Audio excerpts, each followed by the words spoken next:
Welcome to the tutorial Managing Drawings. So I hope most of you realize by now that drawings are not encapsulated in cells, but that they're actually files that are linked to these cells. So if you want to rename a drawing or delete a drawing, you don't edit the cell, but you edit the file itself. So let's go back to the X sheet view. I'm going to maximize it again. So to rename a drawing, you can select the drawing and then go to the top menu and select Drawing, Rename Drawing. And a dialog box appears that allows you to rename your drawing. So I'm going to rename this one Drawing 1. Another way that you can rename a drawing is by right-clicking and selecting Drawing, Rename Drawing.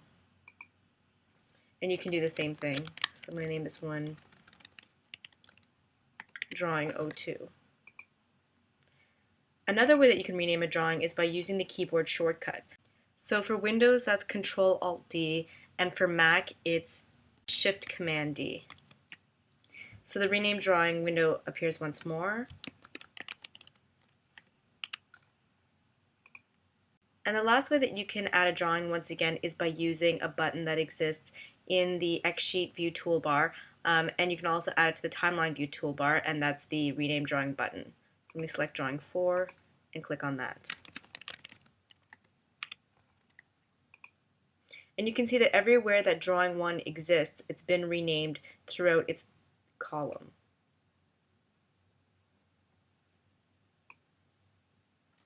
So you can also rename a drawing by its frame position. In fact, you can do it to a range of drawings. So if we select Drawing 1, hold down Shift and select Drawing 4, and then go to the Drawing menu, you can select Rename by Frame. So now they've been renamed the same number as their frame. So Drawing 1 is at Frame 1, Drawing 2 is at Frame 2, Drawing 3 is at Frame 3, and Drawing 4 is at Frame 4.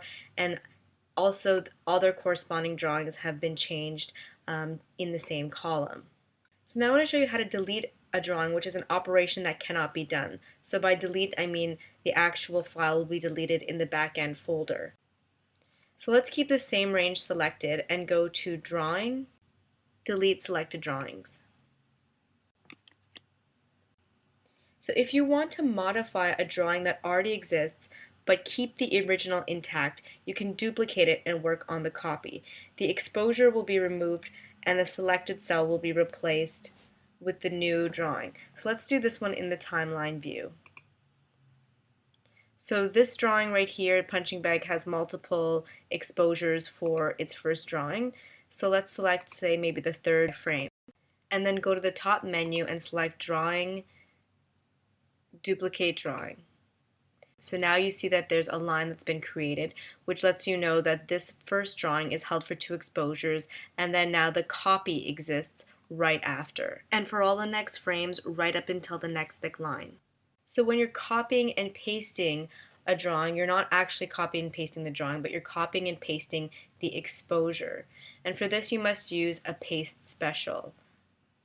So let's select a range of drawings, so maybe these ones right here. Then go to the Edit menu and go to Copy Cells from Timeline.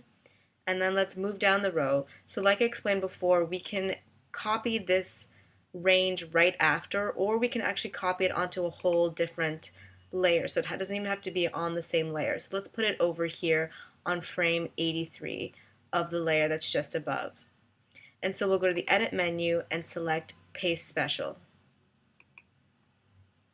So the two things that I wanted to talk about, or the two options that I wanted to talk about in the Paste Special dialog box of the Basic tab, is only create drawings when they do not exist and always create drawings.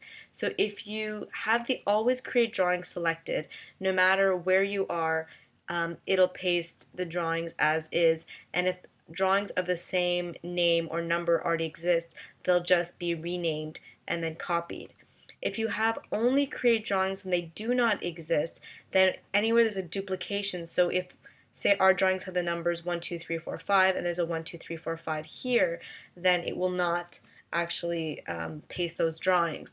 And this is most useful for when you're pasting a template of a cutout character into your timeline. Sometimes you don't want duplicate arms and legs. You only want parts that are missing to be pasted into your timeline.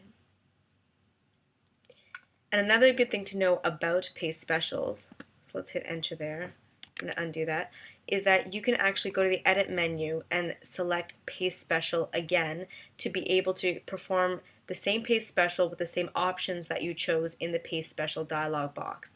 And once again, there are buttons that exist for these two options. The paste special button is this one right here, so there's a star to make it look special.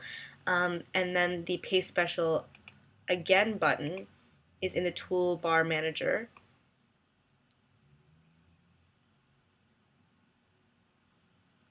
And it's this one right here, so there's a star with a black circle and a white plus sign.